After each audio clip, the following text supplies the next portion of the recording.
அதனால் ஆக்கப்பூர்வமான கருத்துக்கள் இருந்தால் சொல்லுங்க. டெஃபினட்டாக அது சரியாக இருந்தால் நாங்கள் ஏற்றுக்கிறோம். எனக்கு ஒரு குட்டி கதை ஒன்று ஞாபகம் வருது, சொல்லாமா? ஒரு ஊரில் ஒரு பெரியவர் வெயில் ரொம்ப ஜாஸ்தியாக இருக்குன்னு சொல்லிட்டு கண்ணுக்கு மேலே கை வச்சுக்கிட்டு இப்படி சுற்றி முற்றி தேடிக்கிட்டு இருந்தாராம். அப்போ கூட இருந்த ஒரு சின்ன பையன், என்ன தேடுறீங்க அப்படின்னு கேட்டானா. அதுக்கு அந்த பெரியவர் சொன்னாரா, அது ஒன்றும் இல்லை தம்பி, உங்க அப்பா இங்க தான் இருப்பாருன்னு சொன்னாங்க, அதான் தேடிக்கிட்டு இருக்கேன். எங்க உங்க அப்பாவையா காணோம்?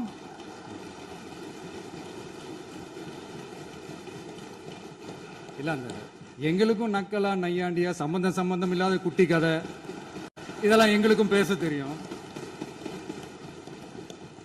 அந்த கதையில பெரியவர் அப்படி சொன்னாராம், தப்பா எடுத்துக்காதீங்க. அந்த கதையில பெரியவர் அப்படி கேட்டாராம். அதனால யாரும் இங்க டென்ஷன் ஆக வேணாம். நேற்று எதிர்கட்சி தலைவர், மாண்புமிகு எதிர்கட்சி தலைவர் பேசும்போது நிறைய பேசினாங்க. அதில் ஒன்று மட்டும், அரசு சொல்றதா நினச்சிக்கிட்டு நம்மளை இன்டைரக்டா ஈவில் அப்படின்ற அந்த வார்த்தையை யூஸ் பண்ணாங்க. எனக்கு ஒன்று தான் சொல்லணும்னு தோணுது. ஈவில்ஸ்னு டெவில்ஸ் பேசக்கூடாது.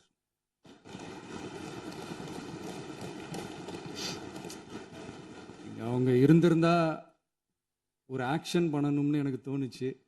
எல்லாரும் போயிட்டாங்க. இல்ல, பர்மிஷன் பண்ணலாமா? இப்பவும் பண்ணலாம், ஒன்றும் தப்பு இல்லை.